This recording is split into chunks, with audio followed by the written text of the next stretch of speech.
La reconstruction après l'éveil. Autrement dit, après le chaos, comment renaître et comment se reconstruire suite à la traversée de ses propres ténèbres et comment aussi stabiliser ce nouvel état d'être dans lequel on se trouve. Donc ça va être l'objet de cette troisième vidéo qui est la suite donc des deux précédentes sur le même thème de l'éveil. Et là, j'ai voulu, dans ce dernier point, dans ce dernier volet, on va dire consacré à l'éveil, revenir sur peut-être un point ou deux de la longue vidéo dont vous allez retrouver le lien en description, et aussi vous apporter peut-être quelques conseils ou quelques repères sur les éventuelles manières de stabiliser ce nouvel état d'être, bien que on est bien d'accord, euh, la question de l'éveil en soi n'est pas un sujet qu'on peut baliser, que l'on peut définir de manière stricte. C'est impossible, ça va même contre la notion d'un éveil, puisque par définition l'éveil est propre à chacun, il n'y a pas de formule toute faite, mais je pense quand même qu'on peut comme ça avoir des indicateurs et quelques points de repère qui peuvent aider à naviguer cette phase donc de renaissance et de reconstruction. Alors, avant de tout de suite engager la vidéo, je voudrais premièrement vous remercier, tous les spectateurs là, qui ont passé du temps sur ce canal et qui ont écouté les vidéos. Merci beaucoup. Je sais qu'il y a énormément de contenu sur YouTube, hein, je suis pas novice, donc je sais que choisir ce qu'on va écouter et passer de son temps quand on a déjà peu de temps libre, c'est précieux, donc merci à vous. Merci également pour vos commentaires et vos messages, parce qu'en fait, ça enrichit, ça alimente la réflexion. Ça permet, je pense aussi, à des personnes de témoigner, donc de s'inspirer ou de faire écho à leur propre expérience. Donc je trouve ça assez riche et pour moi aussi, ça l'est. Ça me permet de voir ce que vous traversez. Ça, je le vois beaucoup en consultation, mais en tout cas, de pouvoir peut-être après ajuster mon propos et de répondre plus précisément à des questions. Et puis, dernier point qui me tient aussi à cœur, répondre aux commentaires plus sarcastiques, plus méprisants, plus pédants aussi. J'ai lu des choses très étonnantes. Et ça, je crois que c'est quelque chose qui est vraiment propre à ce monde de la spiritualité. Je crois, et je sais que je ne suis pas le seul à l'avoir identifié, je crois que c'est peut-être la sphère dans laquelle il y a le plus de comportements malveillants, en fait. Sous couvert d'être spirituel, d'être éveillé, euh, les gens se comportent de manière, oui, très méprisante et parfois même condescendante. Enfin, l'un va souvent avec l'autre d'ailleurs. Et je suis très étonné de voir que pour certaines personnes, et ça c'est apparu dans les commentaires, que la question de l'éveil finalement c'était comme la pub McCain, vous savez, c'est ceux qui en parlent le plus qui en mangent le moins. Voulant dire, bah en fait quand tu es éveillé, Johan, si tu parles de l'éveil, c'est que toi-même tu ne l'es pas. Alors, soyons très clairs et ne perdons pas de temps avec ça. Je m'en fous royalement, je m'en fous vraiment royalement. En fait, ce que je fais ici, c'est pas étaler ma culture et c'est pas me lustrer pour vous montrer à quel point j'en ai dans la tête ou à quel point je suis éveillé. Tout le monde pourra se faire une idée de ce que je suis, c'est peu m'importe. En revanche, ce qui me frappe, c'est de voir que des gens qui, eux, se prétendent éveillés ou qui, eux, prétendent en avoir plein la tête parce qu'ils ont lu les livres, parce qu'ils ont étudié les traditions depuis des décennies, hein, je le rappelle, et qui vous parlent d'ouverture de cœur et qui vous parlent de vastitude, d'ouverture à l'infini, de mort de l'ego, ceux-là vous disent que parler de l'éveil pour apporter, peut-être pour mettre des mots sur ce que certains traversent dans leurs difficultés, dans leurs souffrances, eh bien que tout ça, c'est du verbiage inutile. Eh ben champion les gars, franchement, euh, je pense que ça c'est l'exemple même de ce qu'est l'ego spirituel. Donc c'était ma réponse. J'ai juste envie de dire aussi à ceux qui seraient tentés de continuer à aller dans ce sens-là que c'est pas la peine de vous fatiguer à m'envoyer des messages ou à mettre des commentaires. Je ne les publierai pas. Ou si je le fais, ce sera pour vous répondre publiquement et pour dire ce que j'en pense. Mais j'ai vraiment, vraiment pas envie de passer mon temps à faire des joutes verbales avec, euh, avec des gens qui prétendent ne pas être dans le mental et qui finalement coupent les cheveux en quatre. Mais voilà, c'est vraiment une minorité. Et par ailleurs, je remercie tous ceux qui m'ont témoigné de leur sympathie, parce que c'est agréable, mais en fait, c'est pas ça que je recherche. Ce que je recherche, c'est plutôt vos questionnements pour essayer d'apporter un éclairage sur ce que je connais, sur ce que j'ai vécu, sur ce que j'ai appris. Et donc, c'est en ça que l'échange est intéressant. Voilà, je ferme la parenthèse. Et aujourd'hui, donc, sur cette troisième vidéo, je voudrais donc insister sur cette troisième étape. Vous avez vu que dans la première vidéo, qui était un peu une vidéo fleuve de près d'1 heure, j'ai essayé de baliser, même si j'ai dit que c'était difficile à faire, mais de donner en quelque sorte une photo euh, de ce qu'était, à mon sens, l'éveil, non pas comme une forme euh, de moment magique, mais bien plus comme une traversée des ténèbres. Voilà, on va dire que c'était une vidéo aussi à caractère psychologique, dans un certain sens. La deuxième vidéo, je me suis plus concentré sur on va dire sur la notion de sécurité psychologique. Ça me paraissait important de bien définir et de bien revenir sur ce qu'était la sécurité psychologique et donc les mécanismes de protection, d'identification à la personnalité, à l'ego, si vous voulez, et donc en tant que résistance face à l'éveil, l'éveil qui bouleverse tout comme une lame de fond. Et là, maintenant, ce que je voudrais faire ici, c'est peut-être vous redonner quelques points précis sur une fois qu'on a traversé, une fois qu'on a navigué l'éveil. Et on a bien aussi distingué l'éveil d'une prise de conscience.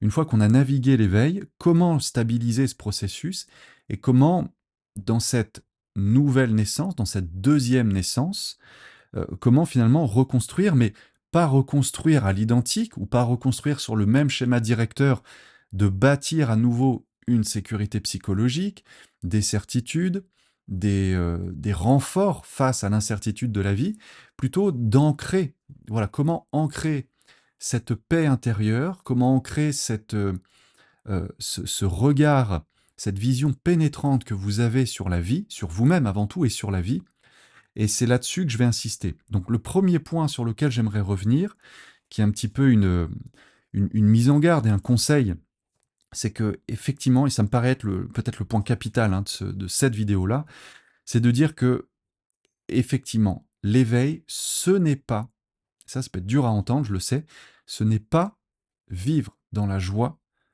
dans le bonheur, dans l'amour. Ce n'est pas ce que nous ont présenté l'essentiel des livres de développement personnel, ou de certains courants New Age, même si il y a des points positifs, bien sûr, à en garder. Je pense que ces injonctions à la joie, aux bonnes vibrations, à l'ascension, à la joie, à la lumière, sont effectivement des injonctions, mais qui ne décrivent pas la réalité.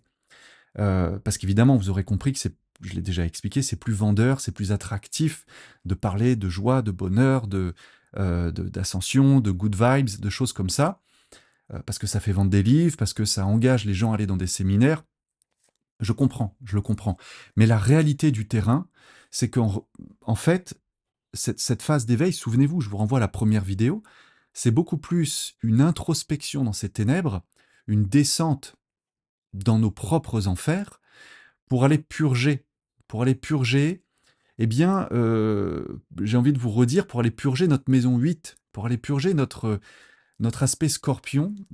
Ça, c'est l'action de Pluton en astrologie. Je sais qu'il y a des astrologues qui regardent ces vidéos, donc si vous voulez partager votre analyse en commentaire, ou si vous avez des vidéos à proposer parce que vous en faites, allez-y, faites-vous plaisir dans la boîte à commentaires.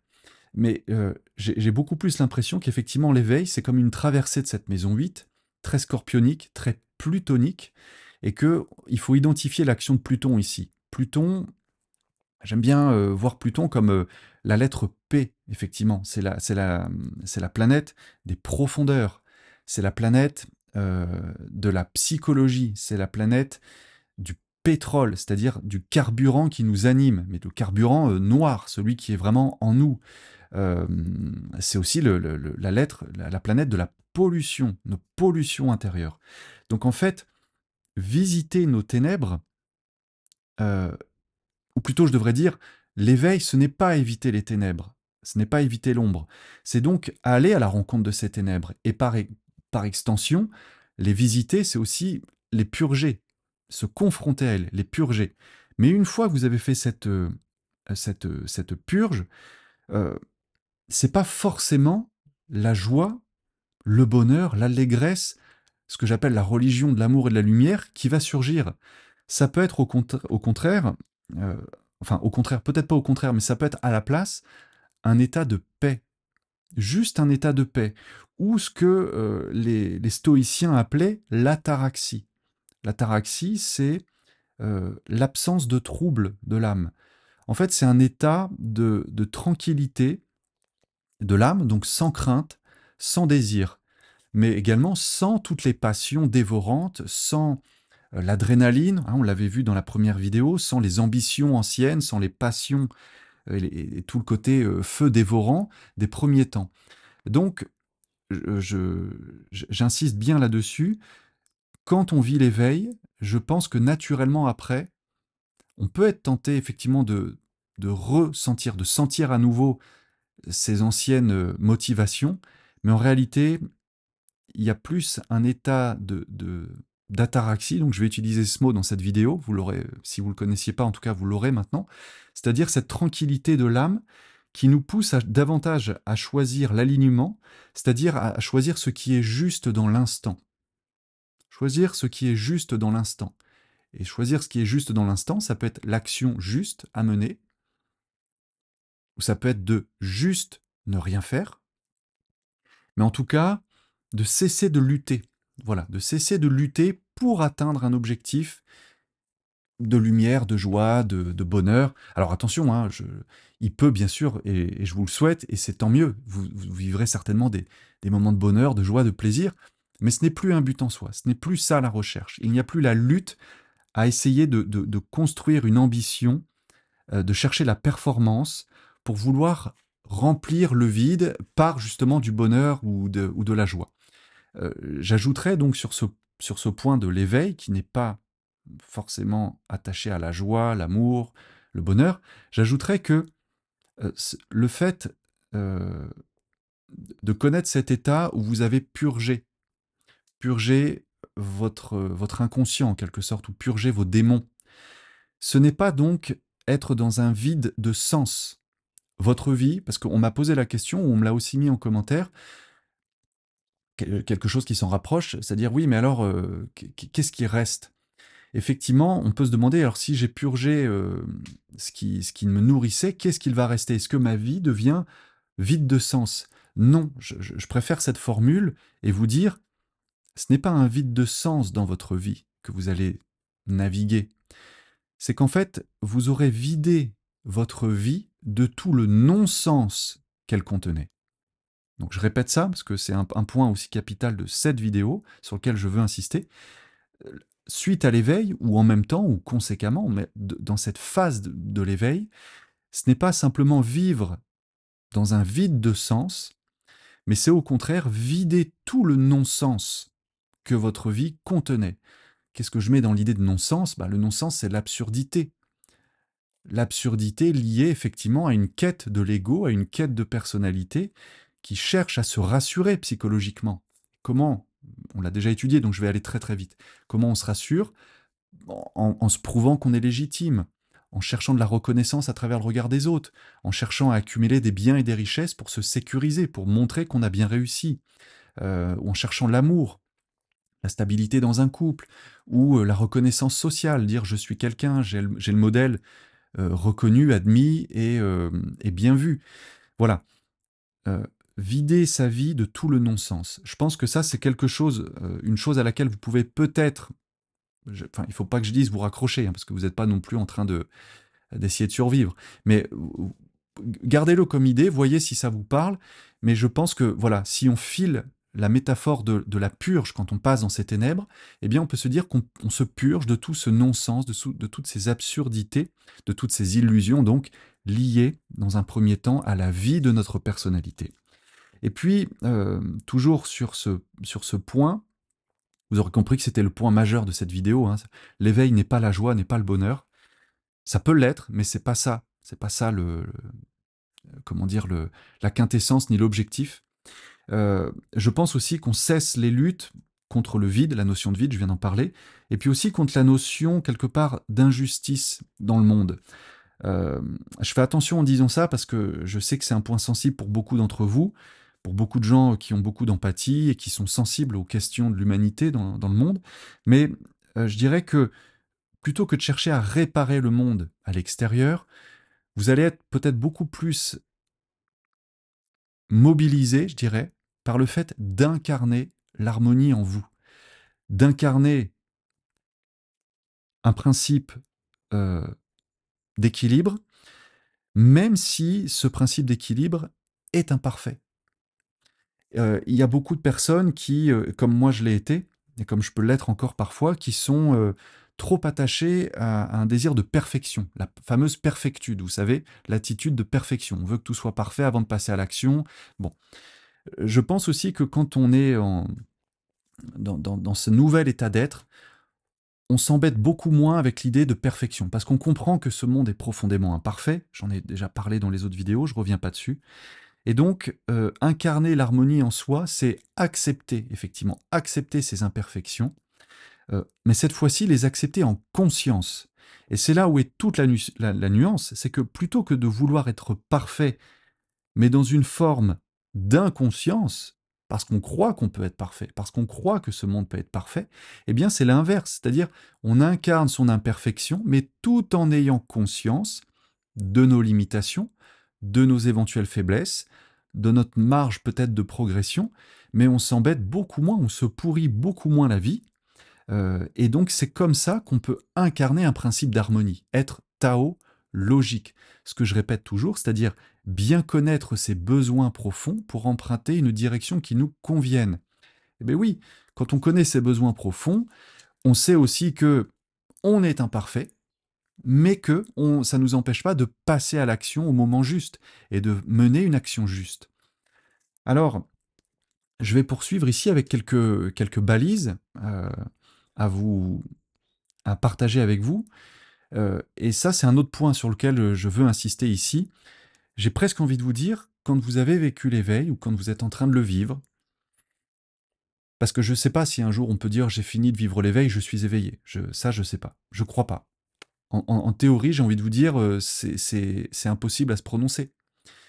Mais en tout cas, dans ce processus, je crois que on ne s'occupe plus de spiritualité. Vous allez beaucoup moins vous préoccuper de tout ce qui concerne la spiritualité. Si effectivement, dans la phase d'éveil, on se recentre sur la vie de l'âme en soi, c'est-à-dire sur notre feu intérieur, sur notre flamme intérieure, sur ce qui nous anime, hein, l'âme en tant que processus, ou que principe, pardon, l'âme en tant que principe anima, ce qui nous anime, comme dans le Ikigai, qu'est-ce qui vous anime, quel est le cœur de votre être, quelle est votre raison d'être. C'est en ça que j'utilise le mot âme. Eh bien, quand on est en, en totale cohésion avec son âme, finalement, on vit l'esprit du verbe vivre, on la vit, on incarne son âme. On est beaucoup moins dans la prise de tête, à savoir comment on va faire pour contacter ou pour se reconnecter à son âme. On l'incarne, on est donc l'esprit libéré. C'est ce que j'ai toujours appelé moi la spiritualité, c'est-à-dire un esprit sain, c'est un esprit libéré de sa sécurité psychologique, des carcans des dogmes ou des traditions. C'est un esprit donc vibrant, vivant, et qui agit dans l'instant. Donc, effectivement, tout ce qui a trait dans notre monde contemporain à la spiritualité de manière générale, mes vidéos aussi, les bouquins, les conférences, les maîtres spirituels, les gourous, les traditions, les philosophies, tout ça va vraiment vous paraître futile. Peut-être même vous alliez y être indifférent, puisque une fois que l'ancrage est bien fait en vous, à quoi bon aller lire des bouquins sur vous expliquer comment vous ancrer? À quoi bon aller écouter des gens comme moi ou peut-être des conférenciers, des maîtres autoproclamés pour vous dire voilà les étapes du protocole à suivre pour connecter à je sais pas quoi. Vous êtes en connexion à vous-même. Donc la spiritualité perd de son attrait, perd de son sens, et c'est une très bonne chose au fond, puisque vous l'incarnez, vous l'êtes. Vous n'avez pas besoin d'aller apprendre comment l'être. Et donc, ce sera aussi là mon troisième point et peut-être mon dernier point, c'est que, encore une fois, après l'éveil ou pendant l'éveil, peu importe, J'insiste, hein, c'est pas la prise de conscience, l'éveil, hein, vous avez bien compris. L'éveil, c'est vraiment un processus intégral de vision pénétrante sur tous les aspects de votre vie. Donc, dans l'éveil, je crois que ce qui devient central, c'est aussi la question de la gestion de vos énergies. Je m'explique là-dessus. Ça, c'est un point auquel je suis très attaché. Je pratique la radiesthésie, je pratique le magnétisme. À titre personnel, je pratique pas mal le Qigong. J'aime bien aussi faire beaucoup de respiration. On pourrait dire aussi une certaine forme de yoga, même si j'ai pas l'impression que ce soit du yoga, mais en tout cas une discipline physique. Parce que la question de l'énergie, hein, là je parle vraiment du chi, si vous voulez, la question de l'énergie devient centrale au moment de l'éveil, dans la mesure où vous allez vous rendre compte qu'il est, euh, c'est même pas qu'il est indispensable, c'est qu'il est vital, il est essentiel de préserver votre centrale d'énergie, pour en fait préserver votre autonomie et votre indépendance.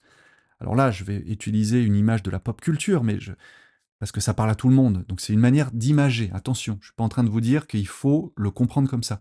Mais c'est un peu effectivement comme dans Matrix, effectivement, où vous voyez le personnage principal, Neo, qui se réveille, mais qui est branché de toutes parts avec des cordons sur la machine. Il est branché sur la matrice. Et ça, je pense que c'est quelque chose qu'il faut que vous identifiez clairement dans votre vie. Ça rejoint un petit peu la théorie de Monroe sur le louche, vous savez, sur la collecte d'énergie, le fait que l'humain soit un générateur d'énergie. Ça, j'y crois beaucoup. Enfin, c'est même pas que j'y crois, je le vois. Je le vois dans mes consultations, je le vois sur moi, je le vois sur les autres, comment nous sommes en permanence en train d'alimenter le monde extérieur. Nos émotions et motions sont des énergies en mouvement.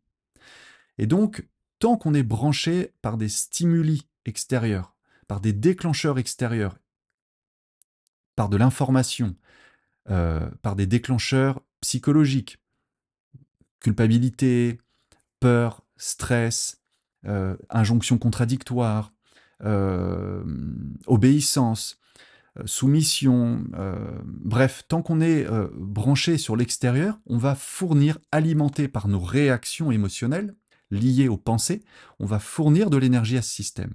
Mais tant qu'on fait ça, on alimente, oui, la machine, on alimente la bête, si vous préférez. On alimente le monde extérieur. Et donc, de ce fait, il y a une forme d'échange et aussi de destitution de soi au profit du monde extérieur, de la machine, des égrégores, on peut aller loin comme ça, des égrégores, d'autres vous diront des entités, d'autres vous diront des archontes, d'autres vous diront du faux démiurge. On en parlera un jour, je ferai une vidéo là-dessus. Mais en tout cas, cette énergie que vous donnez, elle ne vous sera pas rendue. Voilà, c'est ça que je veux vous dire et que vous compreniez. Cette énergie que vous gaspillez par des réactions émotionnelles, par de la peur, par une forme de concentration mentale sur des problèmes extérieurs créés de toutes pièces, hein, vous savez, c'est problème, réaction, solution. C'est cette chaîne mentale qu'il faut bien comprendre. Problème, réaction, solution. On vous crée un problème, on vous fait réagir et on vous propose la solution. Mais quand vous engagez dans cette chaîne, hein, c'est bien le mot qu'il faut y retenir ici, dans cette chaîne mentale de pensée, la pensée déclenche l'émotion. Et donc l'émotion, c'est l'énergie en mouvement, c'est-à-dire quelle énergie s'active en vous. Énergie de peur, énergie de frustration, énergie d'inquiétude, de colère, de réaction, de réactivité émotionnelle ou de compassion. Hein. Jouer sur la corde sensible des gens, c'est très très fort et ça fait générer beaucoup d'énergie. L'énergie de l'affectivité, le besoin d'aimer et d'être aimé. Et donc, je pense que quand vous êtes éveillé, quand vous avez cette vision pénétrante de vous-même et sur le monde, vous comprenez que cette énergie vitale en vous, ce chi, cette ressource éthérique, elle est votre bien le plus précieux. Et donc, il est capital, en fait, de la préserver des perturbations, des désordres du monde, parce qu'en fait, c'est cette centrale d'énergie qui vous ancre, qui agit comme un vortex intérieur, avec votre âme, avec votre essence. Osons le mot, votre essence divine, en quelque sorte. Et votre essence divine, elle se suffit à elle-même, y compris dans ce monde. Vous n'avez pas besoin de vous connecter à des égrégores de pensée, de méditation, d'amour collectif ou euh, comment dire, de groupes mondiaux collectifs pour prier, pour méditer. En fait, si vous êtes ancré dans en votre fort intérieur, spirituel, à votre esprit, à votre essence. C'est avec l'essence au sens large que vous êtes connecté. Donc, vous savez, un peu comme l'énergie libre de Tesla, c'est-à-dire avec ce réservoir énergétique infini. Mais donc, encore faut-il le conscientiser et surtout, faut-il le, l'entretenir, le préserver, le régénérer. Donc, il est important ici de bien identifier les flux sortants, ce que vous donnez et ce que vous laissez rentrer. Et une fois que vous avez bien compris ça, vous pouvez donc faire preuve de plus d'économie, et le mot n'est pas péjoratif ici, une meilleure économie ou une meilleure gestion taologique, c'est-à-dire être à l'équilibre de vos énergies, hein, à faire preuve de bon sens dans l'équilibre des forces, pour toujours être capable d'être dans ce monde. Vous n'êtes pas déconnecté de ce monde, hein, vous n'êtes pas dans le rejet de ce monde, mais vous êtes dans le détachement, c'est-à-dire vous êtes dans une forme de paix avec ce qui est à l'extérieur, et vous restez ancré bien à l'intérieur. Et donc, j'insiste là-dessus, le détachement n'est pas la déconnexion. Le détachement, c'est le fait de ne plus engager émotionnellement, de ne plus donner votre énergie à à tous ces grands traumatismes, à tous ces grands désordres, à tout ce chaos, organisé ou pas, dans le monde, euh, tout en ayant une solidité à l'intérieur. Mais ça, c'est du détachement. La déconnexion, c'est l'inverse. La déconnexion, c'est le rejet. Je rejette ce monde. Faites bien attention à ça. Le fait de rejeter le monde montre qu'il y a toujours effectivement une conscience duelle, un positionnement, je devrais dire, un positionnement duel de votre part. Moi contre le monde. C'est comme en aïkido, quand vous créez quand vous prenez une position, vous créez de l'opposition. Il y a un point d'appui pour l'adversaire. Il y a un point d'appui pour l'adversaire. Alors que si vous, un peu comme le bambou ou le roseau, si vous voulez, dans le vent, si vous savez pencher quand le vent souffle, vous reviendrez toujours à votre point d'équilibre. Vous êtes dans le détachement. Vous êtes ancré, mais vous n'êtes pas déconnecté. Si le vent souffle, sinon vous vous envolez avec. Là, c'est pas ça l'idée. C'est donc de rester stable. Mais pour ça, il faut gérer votre énergie. Donc, je vous invite à avoir des pratiques énergétiques saines. Apprenez simplement à respirer. Apprenez à vous ancrer. Apprenez peut-être à faire quelques exercices neurosensoriels, c'est-à-dire joindre un mouvement à une pensée et sentir l'énergie circuler pour renforcer votre structure énergétique, ce qui fait qu'après, vous serez encore plus à même, si c'est votre intention, d'aider, de faire preuve de compassion pour les autres. Parce que vous pourrez choisir ce moment où vous interagissez en conscience et dans lequel il y aura un échange énergétique. Mais vous aurez les réserves, la structure, la capacité de le faire sans vous nuire, sans vous vider, sans être pompé. Hein, donc ça, c'était important et j'ai pris un petit peu de temps pour en parler parce que je pense que c'est un point qui est largement sous-estimé et qui n'est pas tellement développé dans la question de l'éveil, parce qu'on parle souvent de choses très désincarnées. Je pense au contraire que l'éveil est très incarné, parce qu'il vous permet justement de ne pas avoir ce réflexe qu'ont beaucoup de gens quand ils ont une prise de conscience ou un, un début d'éveil, de vouloir tout plaquer, plaquer le couple, plaquer le boulot, plaquer leur lieu de vie pour aller s'installer thérapeute ou pour aller s'installer dans le fin fond, je sais pas moi, enfin en tout cas dans une campagne reculée ou sur un plateau élevé et de jouer un petit peu au sage en haut de sa montagne. Ça, c'est de la déconnexion. Au contraire, je crois, et ce sera peut-être ma conclusion, je vais essayer de faire court, je pense bien au contraire que l'éveil, c'est vraiment l'incarnation pure de votre être, de votre essence. Mais donc, qui dit incarnation dit être en accord avec ce principe de réalité que, pour l'instant, bien que ce monde soit illusoire, je veux bien qu'on aille dans le délire de l'essence derrière le bouddhisme et de dire que tout est illusoire, que c'est le grand vide, que c'est la vastitude, ok, mais pour l'instant, votre conscience, elle est liée aussi à ce monde matière. Et donc l'idée, c'est de se dire, j'y suis, comment incarner ce principe de vastitude, de vacuité, de vide absolu, de paix, de sérénité, comment l'incarner dans un monde qui est violent, qui est brutal, qui est dans la dualité, qui est dans le conflit, qui génère des égrégores, vous comprenez? Sans être dans le rejet. Le rejet, c'est l'expression de la dualité, l'expression de la lutte, l'expression du conflit. Moi, je ne vous parle pas de ça. Je vous parle d'incarner suite à l'éveil ou en conscience de votre éveil. Je vous parle d'incarner avec la réalité votre nature spirituelle, c'est-à-dire la nature de votre esprit, un esprit sain, un esprit libéré des carcans, des dogmes, des croyances, des traditions. Bon sang, soyez originaux, incarnez avec originalité ce que vous êtes, sans chercher à vous conformer à des textes, à des bouquins qui ont dit vous allez être comme ça, vous allez vivre ça. Bon, je crois que j'ai fini. Je pourrais encore parler bien longtemps, mais ça servirait à rien ici. Donc retenez ceci. Hein. L'éveil, ça va.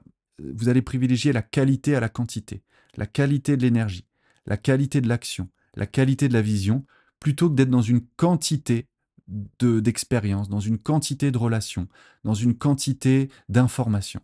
La qualité prime sur la quantité. Ça aussi, c'est une notion clé de cette phase de renaissance et de reconstruction, mais une reconstruction légère, vous l'aurez compris. Le but, c'est pas de bâtir un empire dans ce monde. Vous savez comme moi que vous n'y êtes pas pour longtemps.